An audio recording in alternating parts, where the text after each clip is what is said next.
In the frozen silence of the Arctic, stories whisper of ghost ships drifting through the ice, their decks empty and their sailors long gone. For generations, the people of Kitsault Haven told of strange sightings and abandoned camps, tales that sounded like legends but held the truth of one of history's greatest mysteries. When explorers finally uncovered the lost ships of Sir John Franklin near this remote community, the ghostly stories became real. This is the haunting tale of Kitsault Haven, where history and legend walk side by side in the endless northern cold. If you enjoy chilling mysteries and haunting stories like this, don't forget to subscribe and join us for more tales that will keep you awake at night. Number 1. Barkerville, British Columbia. Barkerville is a small historic town located in British Columbia, Canada. It is one of the most famous gold rush towns in the country. Barkerville was founded in the 1860s during the Cariboo Gold Rush when gold was discovered in the area. The town is named after Billy Barker, an English miner who struck gold in Williams Creek in 1862. His discovery attracted thousands of people to the region, hoping to find their own fortune. Soon, Barkerville grew quickly and became one of the largest towns in Western Canada at that time. During its peak, Barkerville had everything a growing town needed. There were hotels, stores, saloons, schools, churches, and even a newspaper. People from all over the world, including Chinese immigrants, came to Barkerville to work and live. The Chinese community played an important role in the town's development, opening businesses and helping to build the local economy. At one point, it had the largest Chinese population in North America outside of San Francisco. Life in Barkerville was busy and full of energy, but it was also tough. Winters were very cold, and supplies were hard to get. Still, people stayed and tried their best to succeed. As the gold slowly ran out, Barkerville began to decline. Many miners moved on to other places, and the town became quiet. However, it was not forgotten. In the 1950s, the government of British Columbia decided to preserve Barkerville as a historic site. Workers rebuilt the old buildings and brought the town back to life as a heritage attraction. Today, Barkerville is a popular tourist destination where people can learn about the gold rush days. Visitors can walk through the streets, see old wooden buildings, watch live shows, and even pan for gold. The town is like an open-air museum, showing what life was like in the 1800s. Barkerville also offers educational programs for students and families. There are costumed actors who play the roles of people from the past, helping visitors feel like they have stepped back in time. You can visit a blacksmith shop, a general store, a schoolhouse, and more. There are also events and festivals during the summer that celebrate the town's history. The natural beauty around Barkerville is also worth seeing, with forests, trails, and wildlife all around. In real life, Barkerville is more than just a tourist spot. It is an important piece of Canadian history. It reminds us of the people who came to Canada with dreams of a better life and how their hard work helped shape the country. Whether you are interested in history, adventure, or nature, Barkerville offers a unique and memorable experience for everyone. Number 2. Sandown, British Columbia. Sandown is a small, almost forgotten town located in the mountains of British Columbia, Canada. It was once a busy and rich mining town during the late 1800s and early 1900s. Sandown was founded in the 1890s when silver was discovered in the area. People from all over Canada and even other countries rushed to Sandown, hoping to make money from silver mining. At its peak, Sandown was one of the richest silver-producing towns in the country and had more than 5,000 people living there. The town grew very quickly. It had hotels, stores, banks, bars, and even an opera house. Sandown was known for being a modern town. It had electricity before many other places in Canada and even had streetcars running through the main road. The town also had 2 railway lines that brought people and supplies in and out. Because of its location deep in the mountains, everything had to be built carefully. Still, the town was full of life and excitement. Many people worked in the mines, and others ran businesses or worked in services. However, Sandown's success did not last forever. A huge fire in 1900 destroyed most of the town, including many important buildings. People tried to rebuild, but things were never the same. After that, the price of silver dropped, and the mines began to close. Slowly, people started to leave Sandan. The town became quieter and smaller over the years. By the mid-1900s, it was nearly a ghost town. Nature began to take over, and many of the old buildings started to fall apart. Today, Sandan is known as a historic ghost town. A few people still live there, but most of the town is empty. Some buildings have been restored, and visitors can come to explore the area. One of the most famous things in Sandan now is a collection of old buses from Vancouver, which were brought to the town for storage. There is also a small museum that tells the story of Sandan's past, showing pictures, tools, and other items from the mining days. Even though Sandan is no longer a busy town, it remains an important part of British Columbia's history. It shows what life was like during the mining boom and how quickly things can change. Visitors today can walk through the quiet streets, visit the museum, and imagine what the town looked like during its best years. The mountains and nature around Sandan are beautiful, making it a peaceful place to visit. It is a place where history and nature come together to tell the story of a once great town. Number 3. Britannia Beach, British Columbia. Britannia Beach is a small community located on the west coast of British Columbia, Canada, about halfway between Vancouver and Whistler. It sits along the beautiful Sea-to-Sky Highway and has a rich history connected to mining. In the early 1900s, Britannia Beach became the site of one of the largest copper mines in the world. The Britannia mine started operations in 1904 and quickly grew into a busy and important place for Canada's mining industry. People came from many places to work in the mine and live in the town. The town was built to support the workers and their families. It had houses, a school, a hospital, a post office, and even a recreation hall. Because the mine was in a steep mountain area, the town was built on different levels up the hillside. For many years, life in Britannia Beach was busy but also challenging. The workers had to deal with hard and dangerous conditions underground. There were also natural problems like heavy rains, landslides, and floods. In 1921, a terrible flood killed over 35 people and destroyed part of the town. Even after this tragedy, people rebuilt the town and continued mining. The Britannia mine was very successful for many years and produced millions of tons of copper. It helped Canada during both World Wars by providing copper for weapons and machinery. However, by the 1970s, the mine was no longer making enough money, and it closed in 1974. After the mine shut down, many people left the area, and the town became quiet. For a while, the old mine buildings were left unused, and the area was known for pollution.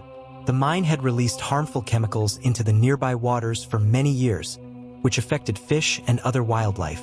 In the years after the closure, efforts were made to clean up the pollution and protect the environment. One of the biggest changes was turning the old mine into a museum. Today, the Britannia Mine Museum is one of the main attractions in the area. Visitors can learn about mining history, go on underground tours, and see how copper was mined and processed. The museum is very popular with tourists, school groups, and families. It helps people understand what life was like in a mining town and how important mining was to British Columbia's economy. Now, Britannia Beach is a small but growing community with artists, families, and people who love nature. The area around it is very beautiful, with mountains, forests, and ocean views. It is a place where history and nature come together. Even though the mine is no longer active, the town continues to share its story and remind people of the challenges and successes of the past.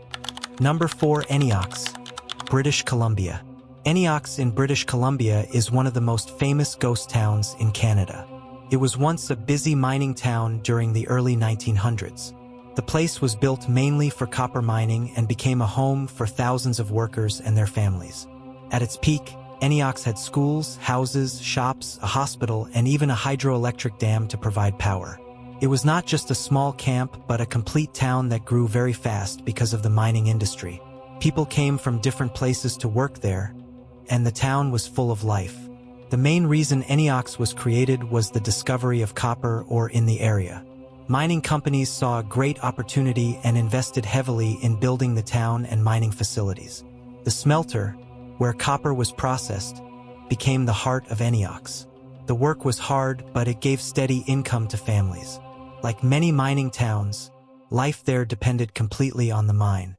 If the mine was doing well, the town also did well. But this dependence was also a weakness. Life in Antioch was not easy. The area is surrounded by mountains and thick forests, and the weather is often rainy and stormy. Workers had to deal with tough conditions, and safety was always a concern in the mines and smelters. Still, people built a community there. Children went to school, families enjoyed social events, and the town had sports teams and clubs.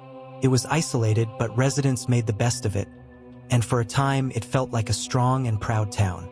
However, things changed when the copper market collapsed. In the 1930s, during the Great Depression, demand for copper dropped sharply. The mine and smelter could no longer make a profit. Without the industry, the town had no purpose. In 1935, a massive fire destroyed much of Antioch. After that, the mining company decided not to rebuild, and people were forced to leave. Within a short time, the once busy town was abandoned, leaving behind ruins and memories. Today, Antioch is a ghost town hidden in the wilderness of British Columbia. Most of the buildings are gone, but some remains of the smelter, the dam, and scattered structures can still be seen. Nature has slowly taken over the place, with trees and plants covering what is left. The site is difficult to reach, as it is surrounded by rough terrain and can only be accessed by boat or floatplane. This adds to the mystery and attraction of the town. Antioch is not only important for its history but also for the lessons it teaches. It shows how quickly a community can rise and fall when it depends on a single industry.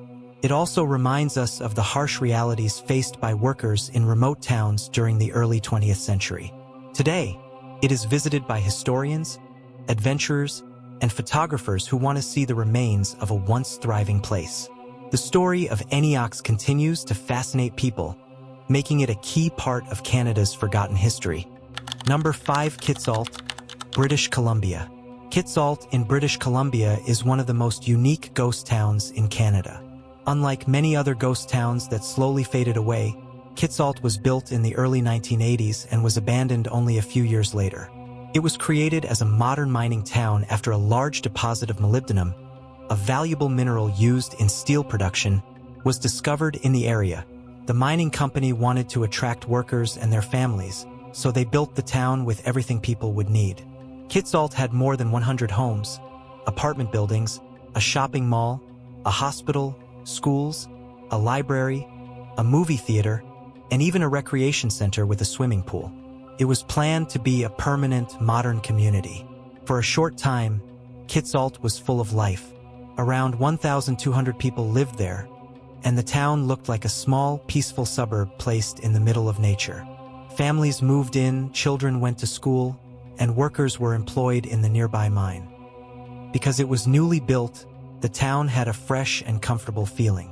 It had paved roads, streetlights, and modern buildings, which was rare for many northern communities. People believed Kitsault had a bright future, and many thought they would spend the rest of their lives there. However, the town's success was very short-lived. Only a year after people settled there, the global price of molybdenum collapsed. This sudden fall in demand meant the mine was no longer profitable. Since Kitsault existed only to support the mine, there was no reason for the town to continue without it. In 1983, just 2 years after its opening, the company announced that everyone had to leave. Families packed up their belongings and left behind the homes, schools, and shops they had just started to build their lives in. Within weeks, Kitsault was completely empty. What makes Kitsault different from other ghost towns is its condition. While most ghost towns are in ruins, Kitsault has remained almost perfectly preserved. The buildings, houses, and streets are still standing, looking as if people could return at any moment. Lights, furniture, and even some supplies were left behind. The reason for this preservation is that the town was not destroyed by fire, disaster, or time. It was simply locked up and abandoned while still new. In 2004, a private businessman bought Kitsault and invested money into maintaining the property. Caretakers look after the town, keeping it clean and in good shape. Visitors who have seen it say it feels like walking into a town frozen in time, waiting for its residents to return. Because of its condition, Kitsault has attracted filmmakers, journalists, and curious travelers. Kitsault's story shows how quickly human plans can change due to economic forces beyond control. A town that was built with hope and modern comforts became empty almost overnight. Today, it stands as one of Canada's most fascinating ghost towns, a reminder of how fragile communities can be when they depend on a single resource. Number 6. Bankhead, Alberta. Bankhead in Alberta is a ghost town with a very interesting history. It was once a busy coal mining community located inside what is now Banff National Park. The town was established in 1903 by the Canadian Pacific Railway, which needed a steady supply of coal to power its trains. A large mine was built near Cascade Mountain, and soon a whole town grew around it. Bankhead quickly became one of the most modern mining towns of its time, and it was divided into two sections: Upper Bankhead, where the families lived, and Lower Bankhead, where the mine and workers' houses were located. At its peak, Bankhead was home to about 1,000 people. The town had houses, a school, churches, a hotel, a general store, and even a newspaper. It was very advanced for the early 1900s, with electricity and running water, which many nearby towns did not have. The people of Bankhead lived in a close community. Children went to school, families attended social events, and sports like hockey and baseball were very popular. Because the town was within the beautiful Rocky Mountains, it was also a very scenic place to live. The mine was the heart of Bankhead, providing jobs to most of the men in town. Coal from Bankhead was used across Western Canada, especially by trains of the Canadian Pacific Railway. Many workers were immigrants from countries like Britain, Poland, Italy, and China, who came seeking work and a better life. The work, however, was very hard and dangerous. Mining coal was physically demanding and came with risks of injury or death. Wages were low, and working conditions were tough. This led to tension between workers and the company, and strikes sometimes took place as miners fought for better pay and safer conditions. Despite the struggles, Bankhead continued to grow until the 1920s. However, by then, the mine was no longer profitable. The coal was becoming harder to access, and cheaper fuel sources were being used elsewhere. In 1922, the Canadian Pacific Railway decided to close the mine. Without the mine, the town had no purpose and the families had to leave. Many of the houses were moved to nearby Banff and Canmore, while other buildings were simply left behind. Slowly, nature began to reclaim the area, and Bankhead turned into a ghost town. Today, visitors can still see the remains of Bankhead inside Banff National Park. Foundations of buildings, mining equipment, and old coke ovens are scattered across the site. There are interpretive signs that explain the history of the town, allowing tourists to imagine what life was once like there. Walking through the ruins feels like stepping back in time, surrounded by the quiet beauty of the mountains. Bankhead's story is an important reminder of how towns built around one industry can rise and fall quickly. It shows the difficult lives of early miners and the challenges they faced, as well as the resilience of communities who built their lives in remote places. Today, Bankhead stands as both a historical site and a piece of Canada's mining heritage. Number 7. Rowley, Alberta. Rowley in Alberta is a ghost town with a very unique character. Unlike many ghost towns that are completely abandoned, Rowley still has a few residents who take care of it and welcome visitors. The town was first settled in the early 1900s, during the time when farming and the railway were expanding across Alberta. It grew as a small farming community with grain elevators, shops, a school, and a railway station. For many years, it was a lively rural town where people worked on farms and gathered for social events. The railway was very important to Rowley. Farmers relied on it to transport their grain to bigger markets, and it also connected the town to other communities. The grain elevators, tall wooden structures used to store and ship grain, became symbols of the town. For a time, Rowley was like many other prairie towns, full of simple but hard-working life. Families lived in modest homes, children went to school, and people supported each other in daily struggles. However, like many small farming towns in Canada, Rowley began to decline in the mid-20th century. Farming became more mechanized, meaning fewer workers were needed, and younger people moved to cities in search of better opportunities. The railway also lost importance as trucks and highways took over transportation. Shops closed, families left, and many of the buildings were abandoned. By the 1970s, Rowley was nearly empty, and it seemed it would soon disappear like many other prairie towns. Something unusual happened in the 1970s that gave Rowley a second life. A group of local residents and volunteers decided to preserve the town rather than let it die completely. They restored some of the old buildings, including the general store, the saloon, and the grain elevators. The goal was not to rebuild Rowley as a normal town, but to keep it alive as a place where people could experience prairie history. Because of this, Rowley became known as a living ghost town. It still had a few permanent residents, but most of it was kept as a heritage site. Rowley started to attract visitors who wanted to see an authentic prairie ghost town. Tourists came to walk along its quiet streets, explore the restored buildings, and imagine life in the early 1900s. The town became famous for its small but welcoming atmosphere. At one point, Rowley even held regular pizza nights in the old community hall, where people from nearby towns and curious travelers gathered, making the ghost town lively again for an evening. Today, Rowley remains a mix of history and community spirit. The grain elevators still stand tall, old houses and shops are preserved, and the town is open to visitors. While it no longer has the bustling life of its past, it survives as a reminder of prairie history and the determination of people who refuse to let their town vanish completely. Rowley shows that ghost towns can sometimes live on in a new way, not through industry or farming, but through memory, tourism, and community pride. Number 8. Fort Saskatchewan, Alberta, Old Fort Area. Fort Saskatchewan in Alberta has a long and important history, especially in the area known as the Old Fort. The town began in the late 1800s as a Northwest Mounted Police (NWMP) post. The police built a wooden fort on the banks of the North Saskatchewan River in 1875 to bring law and order to the Western Territories. At that time, the Canadian government wanted to settle the West and needed a strong police presence to keep peace among settlers, traders, and Indigenous peoples. The fort was named Fort Saskatchewan because of its location on the river. The Old Fort area was much more than just a police post. It soon became a small community where officers and their families lived. The fort had stables for horses, barracks for the police, storage buildings, and living quarters. It also had a courthouse and a jail. In fact, Fort Saskatchewan became known as an important place for law enforcement in Alberta.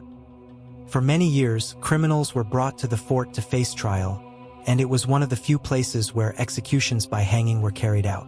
Because of this, the Old Fort area is remembered as a place with a serious and sometimes dark history.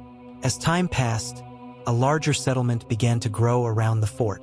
Farmers, traders, and businesses moved into the area, and Fort Saskatchewan developed into a proper town. By the early 1900s, the original wooden fort was no longer used by the police, and it was eventually torn down. However, the memory of the old fort remained very strong. The town kept growing, especially with the arrival of the railway and later with new industries. What started as a small police outpost became a thriving community. Today, the Old Fort area is preserved as part of the city's history. A replica of the original fort has been built in Legacy Park, showing visitors what it looked like in the 1800s. The site includes old-style buildings, costumes, and artifacts that tell the story of the Northwest Mounted Police and the early settlers. Tourists can walk through the area and learn how people lived and worked during those times. The city also keeps a flock of sheep in the park during summer, which helps cut the grass and gives visitors a unique experience. Fort Saskatchewan's Old Fort area is not a ghost town like other places, but it represents the beginning of a community that grew from a small police post into a modern city. It shows how important law and order were in shaping the West, and how communities often started from very simple forts or trading posts. The history of trials, jails, and the presence of the police also remind us of the challenges faced in building peaceful settlements.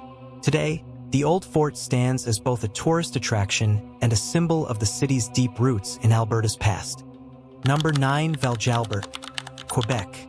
Val-Jalbert in Quebec is one of the most famous ghost towns in Canada.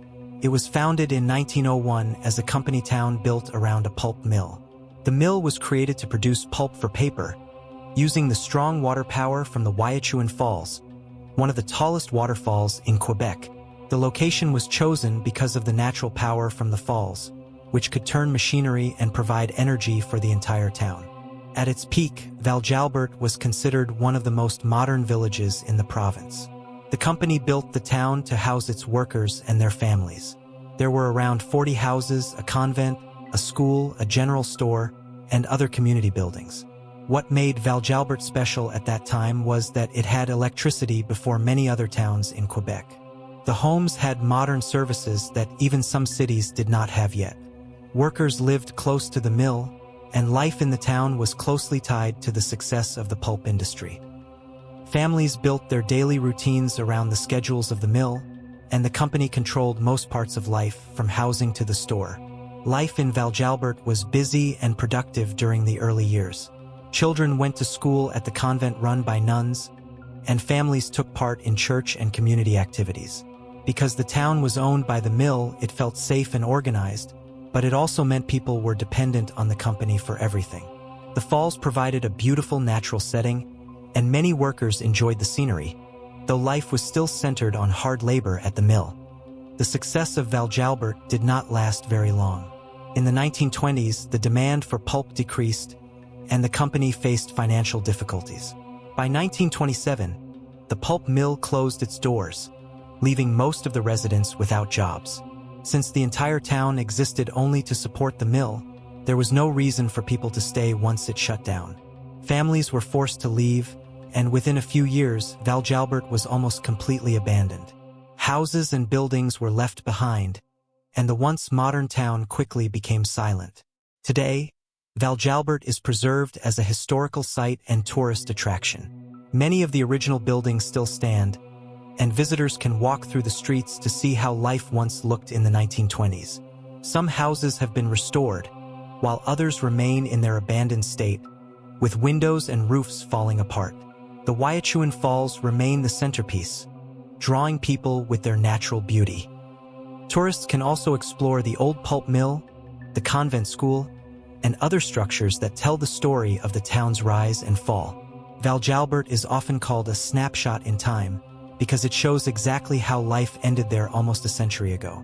It is one of the best preserved ghost towns in Canada, attracting visitors who want to experience both history and nature. The story of Val-Jalbert is a reminder of how quickly communities can rise and fall when they depend on a single industry, and how the power of nature and human effort can leave lasting marks on a place. Number 10. GJOA Haven, Ghost Ship Tales, Nunavut. GJOA Haven in Nunavut is a small Arctic community with a deep connection to the famous ghost ship stories of the Franklin expedition. The town is located on King William Island, an area closely linked to the mystery of Sir John Franklin's lost ships, HMS Erebus and HMS Terror. In the mid-1800s, Franklin led an expedition to find the Northwest Passage, but the ships became trapped in ice, and the entire crew eventually died. For many years, no one knew exactly what had happened, and the wrecks of the ships remained missing. Stories of ghost ships, strange sightings, and abandoned camps became part of the local history and legend. The Inuit people of the region, including those living near present-day GJOA Haven, played an important role in keeping the memory of the Franklin expedition alive. They told stories of meeting starving sailors, seeing empty ships locked in ice, and finding scattered items left behind by the crew. These oral histories were passed down for generations and gave clues about where the ships might have been. While explorers from Europe searched for decades without success, the Inuit accounts pointed to the right areas near King William Island. In recent years, these ghost ship tales became reality when both HMS Erebus and HMS Terror were finally discovered in the waters near GJOA Haven. In 2014, the Erebus was found, and 2 years later, the Terror was also located. Both ships were remarkably well preserved in the cold Arctic water. The discoveries proved that the Inuit stories were accurate and that the mystery of the Franklin expedition could finally be better understood.